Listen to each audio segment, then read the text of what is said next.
Okay, hi Dan. Thanks for agreeing to do this interview with me on group supervision. And what I wanted to do was to sort of introduce you and to invite you to say something about your background. And maybe also following that, we might do something about our stories of groups, for ourselves, what our early experience of groups were just to kind of just lend a bit of background context to this discussion on group supervision. How does that sound, Dan? Yeah, that sounds like a really good idea. Okay, so tell me a bit about yourself and your work, and also your sort of just start with that. Well, professionally, I originally actually trained as a pure mathematician. And for many years, I thought that's what I wanted to do when I sort of finished studying. But during my PhD, I decided I wanted to go in a completely different direction. I knew at that point that that would be some form of psychodynamic therapy. But the big thing that's really relevant for what we're talking about today is I didn't know at that point that it was going to involve groups. So after I left university, I went and spent about 3 years working in the prison service, which runs a lot of groups. And in the second prison I worked in, I started working on a therapeutic community. And that was particularly, I think, my route in to thinking about groups and particularly therapeutic communities. So that's what I've done for the last 18 years now. Mainly, I work in therapeutic communities for children and adolescents who've been traumatized. Whilst I've been doing that, I also trained as a group analyst. So I do some other things as well, which involve groups. But so much of it for me comes back to that intersection between groups and therapeutic communities. That's interesting, isn't it? Because also I'm just thinking about that transition that you made from being a mathematician to sort of working with, well, as you say, it was psychodynamic therapy to start with. There was something that teased you out of the maths world and into the psychotherapeutic world. And I'm just wondering kind of what that was, just listening to you, because they're so different. They are, and it's hard really to know which level to answer it at because I guess there's so many different levels to it. But I suppose one which is kind of closer to the surface was a realization that I was much more interested in, for example, the teaching that I was doing. So whilst I was doing my PhD, I was also teaching undergraduates, and that actually the teaching and the involvement and the seminars and the lectures and the individual work I was doing with people, obviously about maths, not personal development, but actually that really inspired me more than my own research. And obviously to carry on in that direction, my focus would have had to be my own research, but that wasn't really what was bringing me pleasure. What was bringing me pleasure was working with people, people who are only a few years younger than me, but seeing them develop. So I think that was a large factor in it for me, that I can more consciously identify. Of course, there will have been other, more unconscious determinants that played a part as well. Sure. And do you miss maths now? Do you miss maths? I still think about maths quite a lot. I mean, I think in one way, and this wasn't consciously in the trajectory more moving towards groups, but I actually think that there's quite a lot of space for mathematical thinking in group dynamics, in network theory, probably much more than there would have been in individual work. So I think that probably has played a part. That there's a bit of my yearning for maths that I do still manage to touch on. I often keep it to myself because I don't quite know how to share it with other people, and I worry they'll misunderstand it. Because a lot of people think that maths is just about number and particularly about measuring things, and I'm not particularly into measuring things. I'm not really into quantitative methods or things like that. So I often don't share this with people, but there's something a bit deeper, I think, about dynamics that I think my mathematical background has actually helped me with. Right. Yeah. And interesting there that you say that you wouldn't sort of naturally choose to share it with people because you kind of feel that you wouldn't be understood, which I understand myself, kind of sort of maths beyond very basic level is so I kind of think, yeah, you've got a point, and yet it feels a shame not to be able to sort of share that. But let's move on to groups and themselves. And I mean, the other thing that I thought might be useful was to people to understand perhaps both our early experiences of groups. For example, I was brought up in a family of 6. I had 3 sisters. We were born in quite close succession, 7 years between us. And within that, there was quite a lot of rivalry. And sort of scrapping, for various things. And then as a contrast to that, my father was also an invalid, if you like, in a certain way. He had a heart condition, which we all had to monitor. So my mother trained us to be like little nurses, really, to sort of monitor Dad as well. So in the times when he was having his heart attacks, we all just cohesed like that. And it was, complete cooperation. But then the other times, the contrast was, a lot of the time we were scrapping and there was no cooperation between us, So I had those 2 sort of different experiences being in the same group in my early life.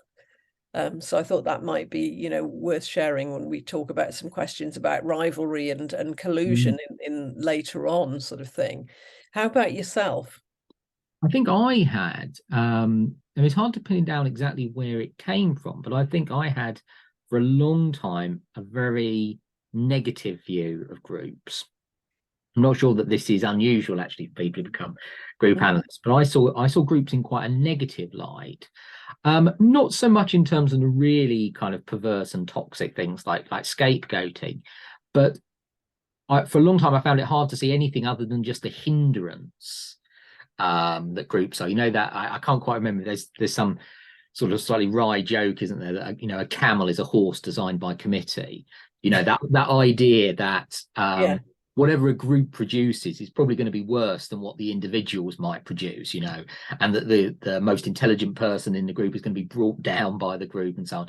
This idea there might be something, the whole might be greater than the sum of its parts. I think I started from that assumption that the whole's going to be worse than the sum of its parts, really.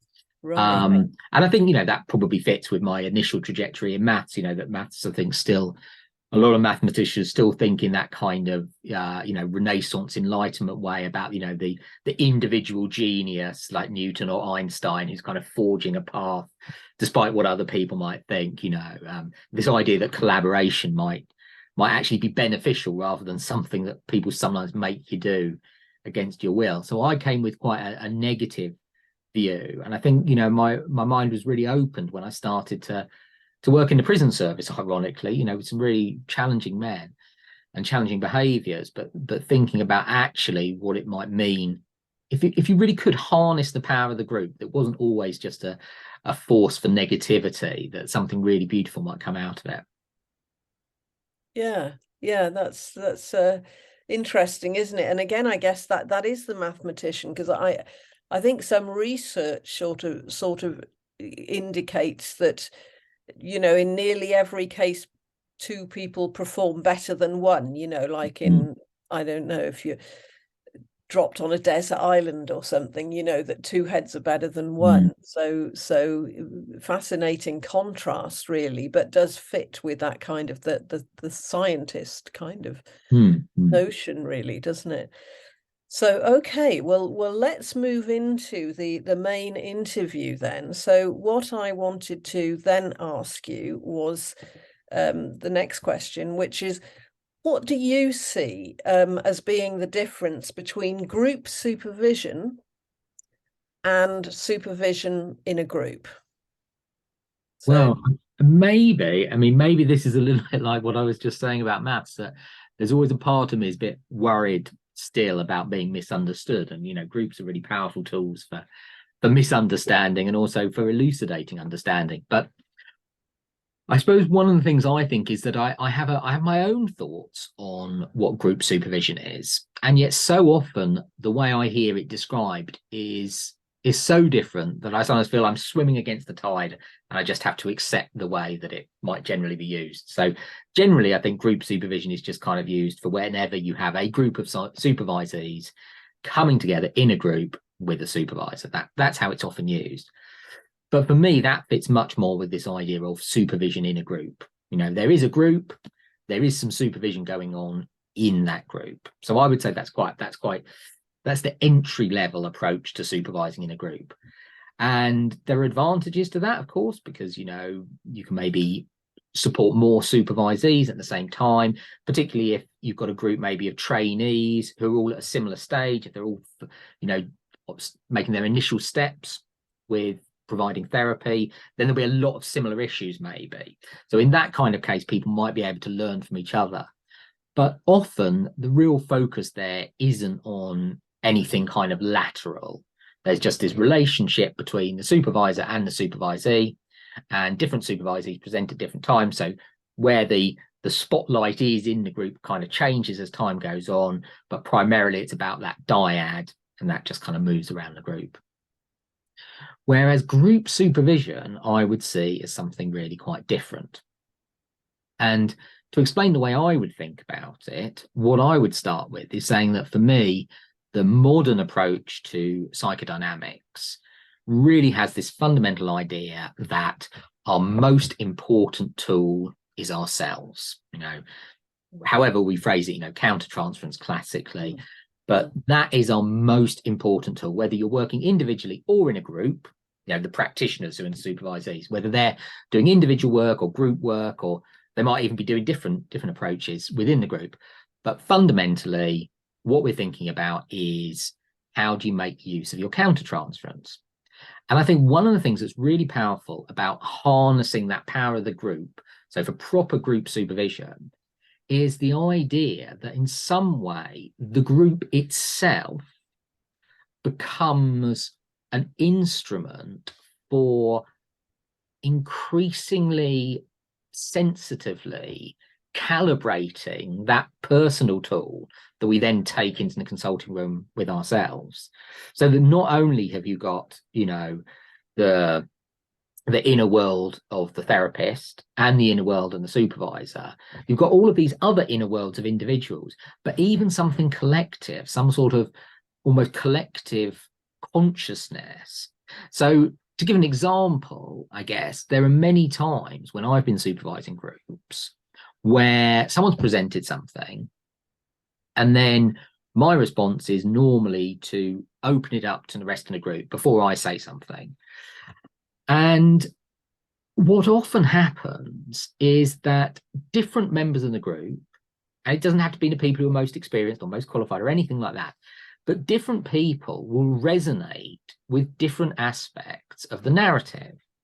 And so bits of potential countertransference are out there in the ether that the client has managed to convey to the therapist, and yet the therapist hasn't picked up on that. So the therapist has picked up on maybe one countertransferential response, but somehow through them, other aspects have now been picked up in the group. And I suppose particularly in terms of what I'm saying, it's not just that we've now got 6 individuals instead of 2, but that actually there might even be interrelationships now that start to emerge between those people who've picked up different fragments. And I think the ability to sort of explore that and try and reintegrate that is really powerful, because over time, what that's helping each of the supervisees do, I think, is to internalize an image of the group. I don't want them to internalize an image of me. I know that Patrick Casement, for example, talks about the idea of the internal supervisor. But what I want when I'm supervising a group is for them to have an internal supervision group rather than an internal supervisor, so that they're carrying that with them, so that when they meet with that same client again or different clients, they'll be able to pick up, resonances that for them they wouldn't have necessarily picked up before. But by having in mind, it's almost like, well, if Sandra was here, what would Sandra think about what that client has just said? And then would Sandra and I then end up having that argument that we always have in supervision about what the client's just said, and all of that. And I think that just, compared to the pie idea, the idea you've got a pie, the pie is an hour and a half, and we're going to share it out all out and try and give everyone as fair a piece of pie as possible. But still, everyone's only going to get 20 minutes or whatever. But no, instead, this idea that everyone's engaged at all moments because they're part of this wider instrument, I think it's a wonderful idea. Again, if you can find a way to harness it in the group. Yes. No, and that reminds me actually of my first supervisor, who was Tavistock trained actually, and he used to, and I remember being quite puzzled at the start, and took me a while to sort of get it. But and he'd go around the group and asking how did other people feel about, say, the client that was being presented or something about the situation, and he'd really tease it out from us, what the feelings were, including the sort of ostensibly negative fantasies and so on. And the group, learned to work like that over time and really share what was and it became like an instrument, as you say. So I think that was very beneficial, but also that implies a certain amount of skill on behalf of the facilitator, doesn't it? The group supervisor there. I think it does, because so often what can happen, I guess, is that then naturally people feel kind of defensive potentially about their client or about how they're working with their client. And because there will be reasons, won't there? There will be this the psychodynamic framework again. If the therapist in the room has not picked up certain things that are there, but the group have picked up, then of course there will be reasons why that person hasn't picked them up. So then when the group tries to feed it back to the person, there'll be a part of the person that doesn't want to hear that, understandably. Because if they were already receptive, they would have already picked it up themselves. Almost a tautology. And so inevitably that you're going to be walking a bit of a tightrope, where you're bringing in these people who are apparently third parties, might not be as, you might be just as new as the person who's presenting, or even newer. So there's a skill to teasing those things out, but then also to having the confidence that the group is going to be able to handle whatever might then emerge in the here and now in the room, which again, if you're doing this kind of supervision in a group, which is kind of one person at a time, that's much less likely to happen. Yeah, absolutely. Well, and in that sense, that sort of again leads us to sort of thinking about both the main benefits of being in a group, and the supervision in the way that you say. Well, we could talk about it in both ways indeed, but the main benefits, and also the problems that might be encountered